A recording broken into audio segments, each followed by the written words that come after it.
Most of the work on the economy so far has been directed at the banks. Only now are we seeing direct action for homeowners. Do you believe that was a mistake? That we should have tried to help regular families, homeowners, earlier? Yes, but that's not President Obama's mistake. I think that should have been done a year ago. I personally believe, based on my experience over the years with the economy, that if we moved aggressively on this home problem a year and a half ago, even a year ago, as much as 90% of the current crisis could have been avoided. The stimulus plan, obviously, that is the Obama administration. Why should we be confident that spending is the way out of this situation? I view the stimulus plan as a bridge over troubled water. I think it's absolutely the right thing to do. And I'm a fiscal conservative. You know, I balanced the budget. I've paid $600 billion down on the debt for the American people. I don't like deficit spending. He has no choice. The economy is contracting.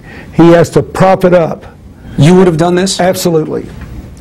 You know, we might have had differences around the edges, but the point is you have to have a stimulus plan now to get you from here to the time when the bank reforms and the other financial changes kick in.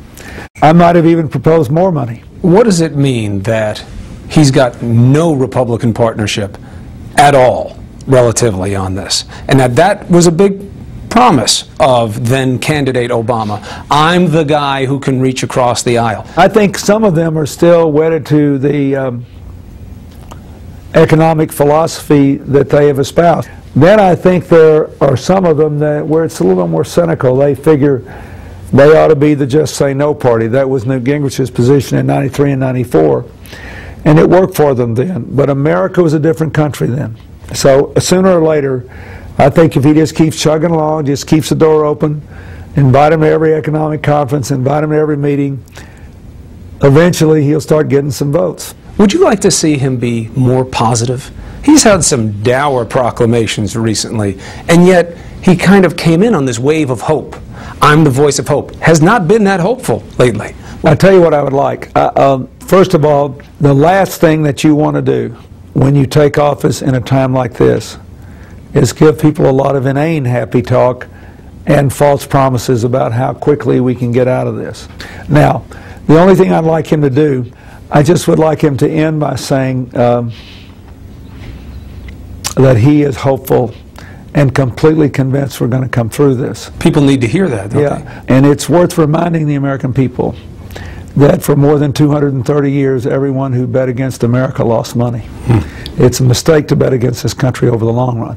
I just want him to embody that and to share that. But I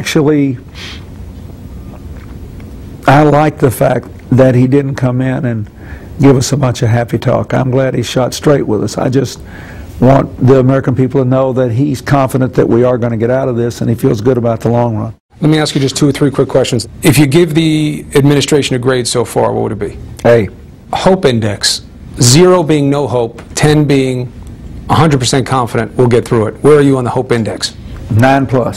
9+. Absolutely. When do we hear good news? November 8th at 3:30 in the afternoon. No, I say that to make the following point. This is really important for the American people to understand. Over $30 trillion of wealth has disappeared in the last 5 months. There's no known model that will calculate, number one, the economic impact of what we're doing, number two, the economic impact of what others are doing, and number three, the continuing echo contraction of what's already happened. That's why nobody can give you an answer. But I think you will see some good economic news from the stimulus fairly soon.